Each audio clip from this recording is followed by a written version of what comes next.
आज पुलिस की तरफ से शांतता कमेटी की मीटिंग मुहर्रम के ताल्लुक से यहाँ बुलाई गई और रिवायत के मुताबिक कमिश्नर मौजूद नहीं था। होना चाहिए था कमिश्नर को और प्रांत को, मगर शहर के दोनों जिम्मेदार यहाँ मौजूद नहीं थे। उसका हमको बड़ा दुख हुआ और उसका मैं निषेध करता हूँ। पुलिस ऑफिसरान की तरफ से बुलाई गई मीटिंग में हमने जो हमारी शहर ताजिया कमेटी की तरफ से जो डिमांड थी, उस डिमांड को हमने पहले भी राइटिंग में दिया और आगे दोहराया है। हमारी मीटिंग में जो डिमांड है कि शहर में शहर ताजिया घर बनना चाहिए। 1.5 साल से हम वो प्रकरण चला रहे थे, लेकिन अभी मुझको अनऑफिशियली एक कागज़ मिला और उसमें यह है कि उस जगह पर ताजिया घर नहीं बन सकता, जिसका हमें बड़ा दुख हुआ। हम कारपोरेशन से आज फिर कमिश्नर से मिलकर डिमांड करेंगे कि हमको कोई दूसरी जगह दी जाए जहाँ पर ताजिया घर बने। आज सिया जमात की तरफ से ये बोला जा रहा है कि तुम्हारी जो ताजिया है सुन्नी लोगों की, वो ताजिया हम अपनी जगह पर नहीं रखेंगे। हम उनसे गुजारिश करेंगे फिर कि जिस तरह गुज़िश्ता साल उन्होंने हमको वहाँ रखने की इजाज़त दी, इस साल भी वो हमको इजाज़त दे और इंशाअल्लाह हम ऐसा कदम उठाएंगे कि हमको अब अगले साल ताजिया घर मिलेगा, और नहीं मिलेगा तो हम फिर वैसा भी कदम उठाएंगे जो नहीं होना चाहिए था। हम आज मीटिंग में खुलासा एकदम क्लियर बोल दिया कि हम सब्र उस वक्त तक करेंगे जब तक कि उसका एक मादा पूरा होगा नहीं, और जिस दिन सब्र का मादा ख़त्म हो जाएगा उस दिन हम जो करना है आंदोलन करेंगे। हमने खुला कहा अगर हमसे कानून टूटेगा तो हम जेल जाने को तैयार हैं। हम जेल जाने से डरते नहीं, जेल में रहने से डरते नहीं। हम वो नहीं है कि नामों से रिसालत पे आए और भाग गए, वो धंधा हम नहीं करते।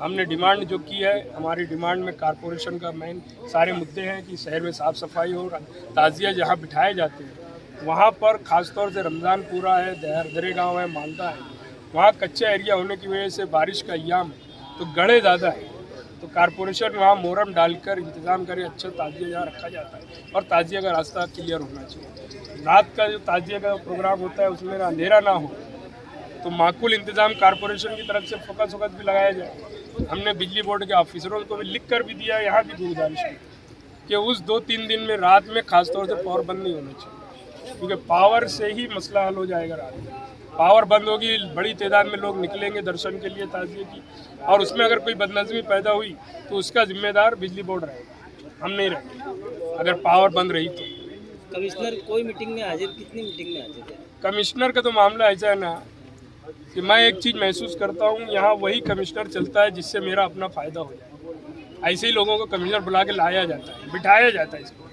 मैं आज की मीटिंग से, आज की इस जगह से मैं ये बात बोल रहा हूँ कि मालेगांव में म्यूनसिपल कॉरपोरेशन कमिश्नर कोई आईएएस ऑफिसर चाहिए। जब तक कोई आईएएस ऑफिसर नहीं आएगा मालेगांव का कॉरपोरेशन का निज़ाम नहीं सुधरेगा। मैं ये देख रहा हूँ कि कॉरपोरेशन के कर्मचारी भी वक्त पर हाजिर नहीं रहते हैं मीटिंग, वहाँ पर कॉरपोरेशन में ऑफिसों में लोगों को काम करने में दिक्कत है। मैं ये महसूस करता था कि अब चूँकि कमिश्नर खुद बॉस है, पहले ऐसा था कि मेयर बॉस होता था। हमारे न्याल साहब बोला करते थे जब मेयर बने कि मैं बॉस हूँ, कमिश्नर नौकर है। ये बात बिल्कुल सही है, कमिश्नर नौकर है, लेकिन आज तो बहरहाल कमिश्नर बॉस है ना कॉरपोरेशन, उसकी जिम्मेदारी है ना। हम ये माने कि 50 चोर 40 चोर हट गए, एक बड़ा डाकू तो बैठा है, तो जो डाकू बैठा है भैया सब चोर को तो तुम घर भेज दिए, तो अब कुछ तो ईमानदारी से काम कर दो आवाम का, जनता का। तो कमिश्नर जो नहीं रहता है ना, इसके बारे में भी हमको अब कुछ न कुछ करना पड़ेगा। मालेगांव मुस्तफ़ा भंगार बाज़ार डायमंड कारपेट होलसेल रेट में कारपेट दिया जाता है। हर किस्म का यहाँ पर कारपेट दिया जाता है। हमारा पता याद रखें, मालेगांव मुस्तफ़ा भंगार बाज़ार डायमंड कारपेट होलसेल रेट में दिया जाता है।